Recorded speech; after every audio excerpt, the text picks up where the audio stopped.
সেমির লক্ষ্য নিয়েই বাংলাদেশের খেলা উচিত ছিল, বলেন তামিম ইকবাল।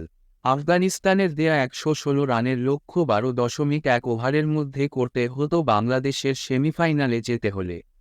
তবে সেই লক্ষ্য বেঁধে দেয়া ওভারে করা তো দূরে থাক, বাংলাদেশ শেষ পর্যন্ত ম্যাচটি ৮ রানে হেরে গেছে।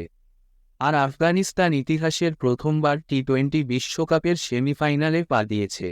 তবে তামিম ইকবাল মনে করেন, বেঁধে দেয়া ওভারেই সেই লক্ষ্য তাড়ার চেষ্টা করা উচিত ছিল বাংলাদেশের। অস্ট্রেলিয়া টানা ২ ম্যাচ হারায় সুপার ৮-এর শেষ ম্যাচে আফগানিস্তানকে হারিয়ে সেমিফাইনালে ওঠার সুযোগ ছিল বাংলাদেশের। সেই লক্ষ্যে দুর্দান্ত বোলিং করে আশাও জাগিয়েছিল বাংলাদেশ, তবে ব্যাটসম্যানরা তাদের কাজটা করতে পারেনি।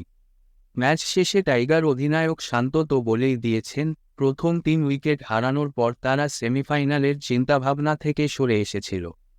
তবে বাংলাদেশের সাবেক অধিনায়ক তামিম ইকবাল মনে করেন, ৭০-৮০ রানে অল আউট হলেও সেমিফাইনালে যাওয়ার লক্ষ্য নিয়েই খেলা উচিত ছিল বাংলাদেশের। ইএসপিএন ক্রিকইনফোকে তামিম ইকবাল বলেছেন, আমার মতে বাংলাদেশ অনেক হতাশ হবে। বাংলাদেশের রান তাড়া করার পেছনেই ছোটা উচিত ছিল। এমনকি তা করতে গিয়ে যদি ৭০-৮০ রানে অল আউট হয়ে যেত, আর তারা তো শেষ পর্যন্ত হেরেছেই। বাংলাদেশের সামনে বিশেষ কিছু করার সুযোগ ছিল। এমন সুযোগ খুব বেশি আসে না। তামিম আরও বলেন, বাংলাদেশের সামনে সেমিফাইনালে যাওয়ার সুযোগ ছিল। বাংলাদেশ যদি ৩০-৪০ রানে হেরে যেত, অন্তত রান তাড়া করার চেষ্টা করলে সমর্থকেরা অন্তত বুঝত একটা সুযোগ ছিল, চেষ্টা করেছে কিন্তু পারেনি।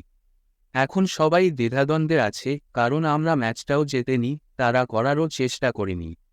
সত্যি বলতে অনেক প্রশ্নের উত্তর দিতে হবে। প্রথম ২ ম্যাচে হেরে শেষ ম্যাচ জিতে সেমিতে যাওয়ার সুবর্ণ সুযোগ ছিল বাংলাদেশের সামনে।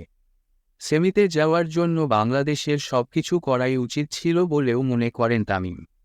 তিনি বলেন, সুপার ৮-এ কোনো ম্যাচ না জিতে শেষ ম্যাচে আপনার সামনে সেমিফাইনালে যাওয়ার সুযোগ।